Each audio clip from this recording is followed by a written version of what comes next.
ഒന്ന് ഇപ്പോൾ സിസ്റ്റം വന്നതിന് ശേഷം നമ്മളത് പാലിക്കുമ്പോൾ അത് ലഭിക്കുന്ന ആൾക്കാർ അത് അവരുടെ റൈറ്റായിട്ട് മനസ്സിലാക്കുകയും ഈ സിസ്റ്റം ഇല്ലാതെ തന്നെ അത് ചെയ്യുന്ന സമയത്ത് ജനറോസിറ്റി ആയിട്ട് മനസ്സിലാക്കുകയും ചെയ്യുമ്പോൾ ആളുകൾ കൂടുതൽ ലോയലാവും.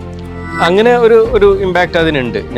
പക്ഷെ ഞാൻ റെഫർ ചെയ്ത് അതിനെ കുറിച്ചിട്ടല്ല. ഇപ്പം ഏറ്റവും ഗ്രേറ്റ് ആയിട്ടുള്ള കമ്പനികൾ അവരൊരിക്കലും ഗവൺമെന്റിന്റെ റൂൾസിന്റെ ഉള്ളിലേക്ക് എത്താൻ വേണ്ടിയിട്ട് പരിശ്രമിക്കുന്ന കമ്പനികളല്ല. അവര് ഗവൺമെന്റ് ഈ റൂൾസ് ഉണ്ടാക്കുന്നതിന് മുമ്പ് അത് ഇംപ്ലിമെന്റ് ചെയ്യുകയും ഇവരുടെ മോഡലിനെ ബേസ് ചെയ്തിട്ടാണ് ഗവൺമെന്റ് റൂൾ ഉണ്ടാക്കുക. എന്നുവെച്ചാൽ എപ്പോഴും ഗവൺമെന്റ് റൂളിന്റെ മുകളിലായിരിക്കും.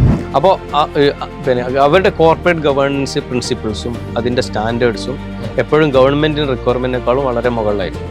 അപ്പോൾ ഗവൺമെന്റുകൾ അവരുടെ അടുത്താണ് ചോദിച്ചത്. അതുകൊണ്ടാണ് അവർ ഗ്രേറ്റ് കമ്പനീസ് ആവുന്നത്.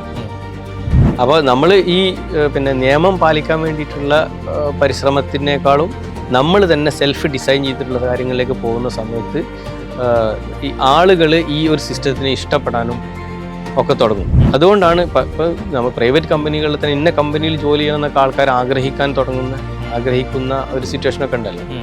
അതിൻ്റെ ഒരു റീസൺ അതാണ്. ATBC, Profit with Purpose, Prosperity for All.